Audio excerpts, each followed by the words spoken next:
Hello बच्चों, आज मैं आपके लिए संस्कृत भाषा में संख्या शब्द यानी गिनती का प्रयोग कैसे करते हैं कि वीडियो लेकर उपस्थित हूँ। आइए यहाँ पर इसका अभ्यास करते हैं।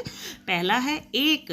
यहाँ पर एकः पुल्लिंग में, एका स्त्रीलिंग और एकम नपुंसकलिंग में लिखा गया है। उसी तरह दो को पुल्लिंग में द्यो, स्त्रीलिंग में द्वे और नपुंसकलिंग में द्वे ही लिखा जाता है।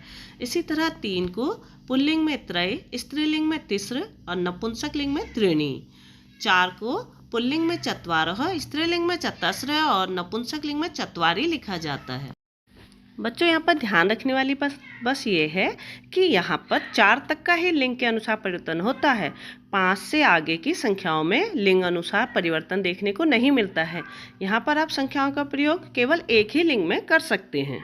जैसे 5 को पंच, 6 को छठ, 7 को सप्त, 8 को अष्ट, 9 को नव, 10 को 10।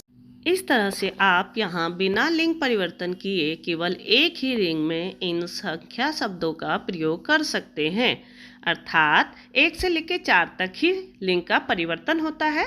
4 के ऊपर की संख्याओं में लिंग का परिवर्तन नहीं होता है। पुल्लिंग शब्दों में यहाँ पर आप देखेंगे एकः का प्रयोग किया गया है। स्त्रीलिंग शब्द जहाँ होते हैं वहाँ एका का, और नपुंसकलिंग शब्दों में नपुंसकलिंग संख्या का प्रयोग किया है। पुल्लिंग शब्द में एकः पुल्लिंग शब्द की संख्या है और स्त्रीलिंग शब्दों में महिला में एका स्त्रीलिंग शब्दों की संख्या है। ऐसे ही पुस्तकम में एकम नपुंसकलिंग शब्दों की संख्या है।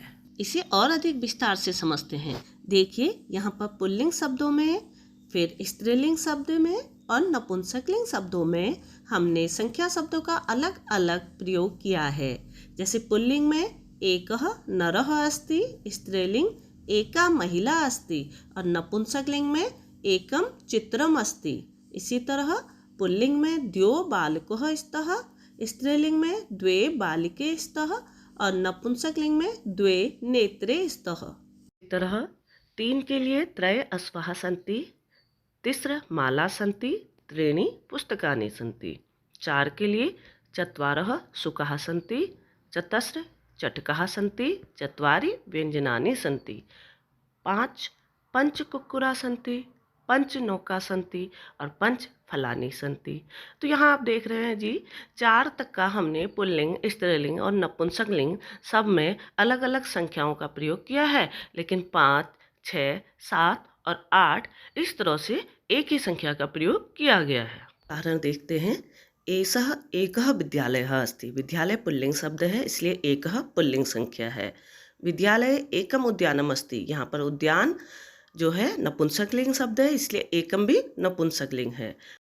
विद्यालयस्य उद्याने द्यौ विशाल वृक्षो स्तुः। यहाँ पर द्यौ पुल्लिंग संख्या का प्रयोग किया गया है। उद्याने त्रय वानरः वृक्षेषु सदैव कूर्दन्ति। यहाँ पर 3 यह भी पुल्लिंग संख्या है। चत्वारः मयूरः नृत्यन्ति। यहाँ पर भी मयूर शब्द में पुल्लिंग संख्या का प्रयोग किया है। पंच कोकिला कूजन्ति। यहाँ पर स्त्रीलिंग शब्दों में भी पंच का प्रयोग किया गया है। तो इस तरह आप देखेंगे कि सभी संख्या का प्रयोग उसके लिंग के अनुसार किया गया है। आइए अब एक अभ्यास कार्य करते हैं। उचित संख्यावाचकम पदम चित्वा रिक्त स्थानानि पूरयन्तु। यहाँ आप देखेंगे क सूर्यः अस्ति। तो सूर्यः जो कि पुल्लिंग शब्द है, तो हम पुल्लिंग संख्या का प्रयोग करेंगे। इसमें से पुल्लिंग शब्द है हमारा एकः। ख वेदः सन्ति। यहाँ पर हमें वेदः पुल्लिंग शब्द है, तो पुल्लिंग संख्या होगी हमारी चत्वारः। ग वर्षे मासाः भवन्ति। तो यहाँ पर मास यानी महीना, ये भी पुल्लिंग शब्द है लेकिन बहुवचन में है, इसलिए द्वादशा का प्रयोग करेंगे। मनुष्यस्य नेत्रे भवतः। तो यहाँ पर द्वे यानी पुल्लिंग संख्या का प्रयोग करेंगे। उद्याने कन्याः क्रीडन्ति। तो यहाँ आप देखेंगे कन्या शब्द स्त्रीलिंग है, इसलिए स्त्रीलिंग संख्या होगी हमारी तिस्र। आशा है अब आप संख्याओं का प्रयोग उसके लिंग के अनुसार और वचन के अनुसार करना सीख गए होंगे। फिर मिलते हैं एक नई वीडियो में, तब तक के लिए धन्यवाद।